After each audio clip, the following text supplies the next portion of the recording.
Hello again, and welcome back to another layout update.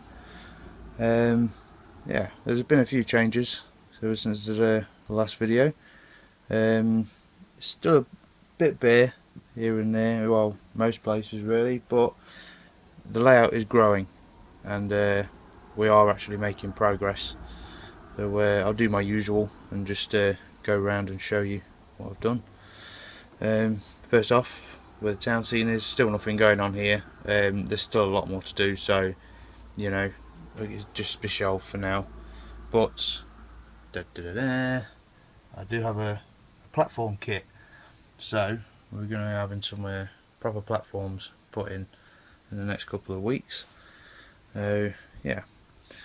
Second thing I've been doing is adding this polyfiller to the track around here. What's going to be inside the scrapyard. I just wanted it to sort of represent like thick muck and I don't know, just like muck and gravel mixed in at the same time, if you know what I mean, and all in the tracks. I've also extended the track as well to the end, and I'll show you why in a minute. But, and that will move on. Around the edges, I've been installing the walls. They're not all in yet. So I'm waiting for that to dry so I can get the back wall in before I really work on it and get everything straight and all that lot. The walls, I've seen kits for these, but I thought I'd save a lot of money by doing it myself. And these are just basically made from matchsticks and coffee stirrers, and it's those sort of concrete walls where the concrete slats just slot into the posts, and yeah, I think it's going to look really good when it's done. So yeah. Anyway, moving on. Something else I've been doing the last few weeks was actually getting round to installing a bus wire. Yes, we finally have a bus wire, or two bus wires shall I say, and yeah, so I've been busy wiring track, and yeah, just getting it all in various places where it would probably be awkward for power to reach, especially in the polyfiller. And yeah, probably another reason why it's been so long I haven't done a video, because this has been a pain in the arse. I ended up getting an eye infection because I was trying to install those right in that corner down there, and the angle that I had to get at, because of the loft hatch being just there, I was basically on my back hammering it into one of the beams, and something went in my eye, and I'm not kidding, my eye was like a golf ball the next day. But we got it in, so yeah, it runs all the way around there, just wrapped around that post for now. I say I don't really need it yet, but when it's needed it can still be extended further to then go back under the town scene, and then yeah, that's where it starts again. It's yeah, so we now have two bus wires finally. So yeah, all good. Now I said I was going to explain why I was extending the track in the scrapyard, and here's the reason. This 04 shunter, my dad bought me when I was about 11, and I found it again 2 years ago in my mum's garage, and basically this little engine is the reason why all of this is happening. I say this gave me the idea for everything that's going on up here. Unfortunately though, it doesn't work at the minute. I can get it working on DC, but ideally I'd like to get a chip into it. The only thing is though, it's the old split chassis type, so I think I might have to end up sending it off at some point, and that'll only be after I get a better DCC system than the Hornby Select.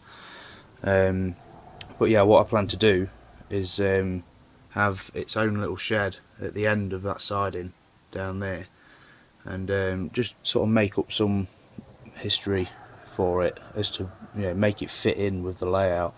See, as this is all going to be a modern day scene, and these were all retired in about, I'm not sure, I don't know now, I'm sure it was like 57, something like that.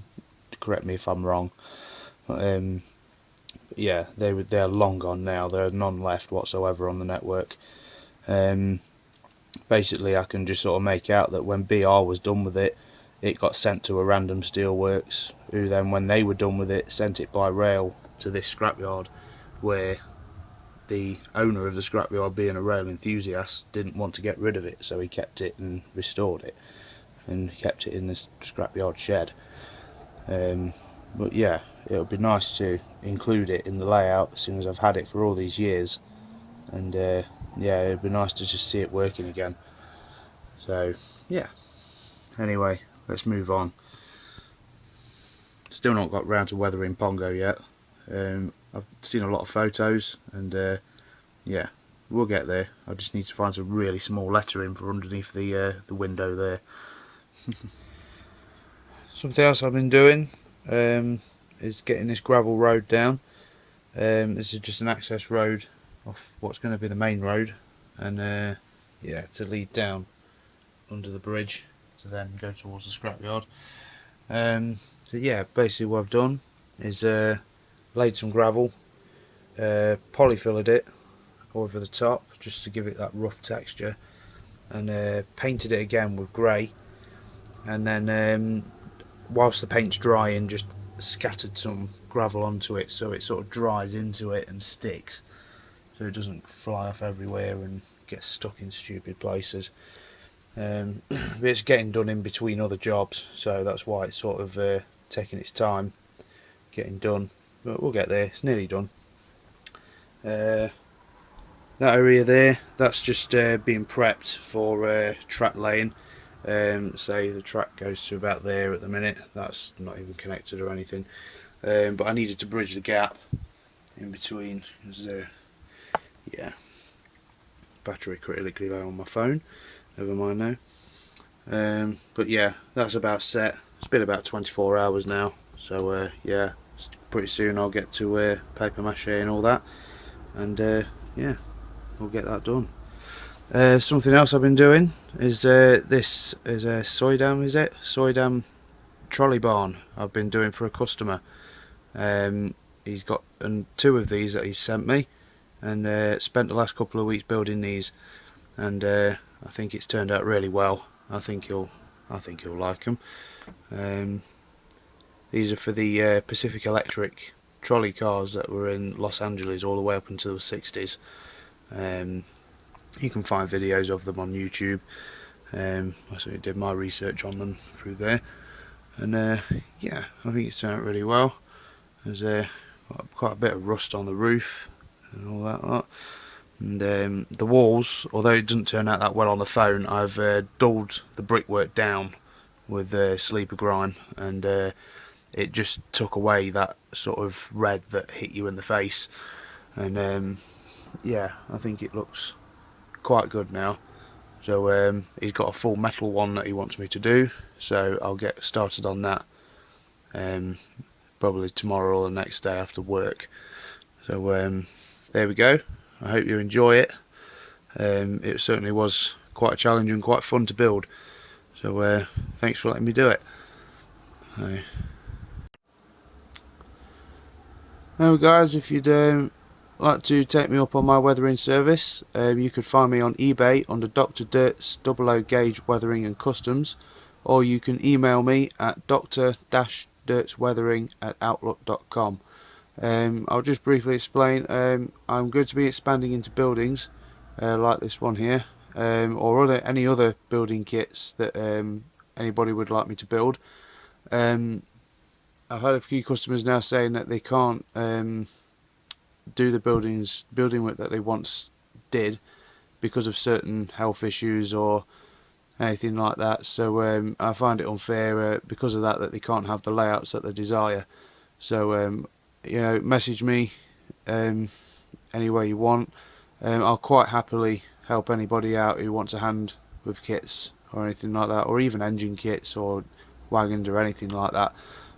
Message me and I'll get back to you as soon as I can. In the meantime, thanks for watching, and I'll see you soon on another update.